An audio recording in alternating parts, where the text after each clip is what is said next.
I'm honored to be here on the Senate floor fighting to defend our democratic process with my friend and colleague from the great state of Utah. Free, safe, secure, and fair elections are integral to the survival of our republic. Without election integrity, the voice of American citizens, the foundation of our republic, is at risk of being silenced. Unfortunately, millions of Americans have lost confidence in the security of our elections. They question whether their vote truly matters or if their vote is being diluted by non-citizens. We must ensure that the outcome of our elections is determined by our own citizens, uninfluenced by illegal ballots. The heart of our democracy depends upon this. Ensuring that only U.S. citizens vote in our election isn't just necessary, it's common sense.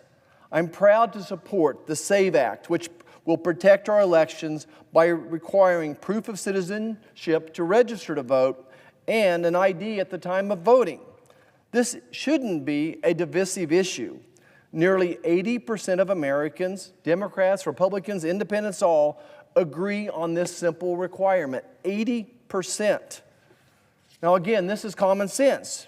You need an ID to drive, you need an ID to board a plane, you need an ID to get a fishing license. But voting is a sacred right with even a higher value than those other examples. That voting should demand the same standard. Protecting this right isn't controversial, it's common sense. Now right now, due to the crisis of our open southern border, at least 11 million illegal immigrants are in the United States today. That number alone could replace the population of 36 states, almost 4 times the population of Kansas. Imagine what that could do to our electoral process if left unchecked. You know, friends back home, I just did a telephone town hall. They asked me the same question. Why do my colleagues across the aisle refuse to support a policy that 80% of Americans agree upon that would make our elections freer, safer, more secure? Well, let me tell you why. It's because they've spent years courting illegal immigrants, ushering them into our country, ushering in over 12 million, hoping to tip the scales in key states. But we cannot let them hijack our elections. Now look, non-citizen voting is real. This isn't hypothetical.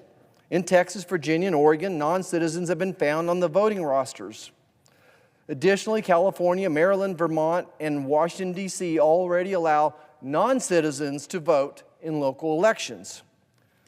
This is an immediate threat to the future of our democracy, and it demands action. This is a nonpartisan American issue. It's about protecting our country. Just as we reject foreign interference in our elections, we must reject non-citizen voting with equal seriousness. And this is why Congress must act, and they can act today. This has already been passed on the House.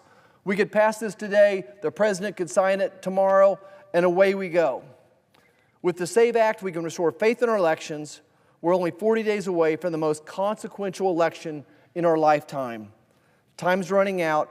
Our republic depends on it. So let's act. Madam President, I'd like to yield the floor back to my colleague from Utah.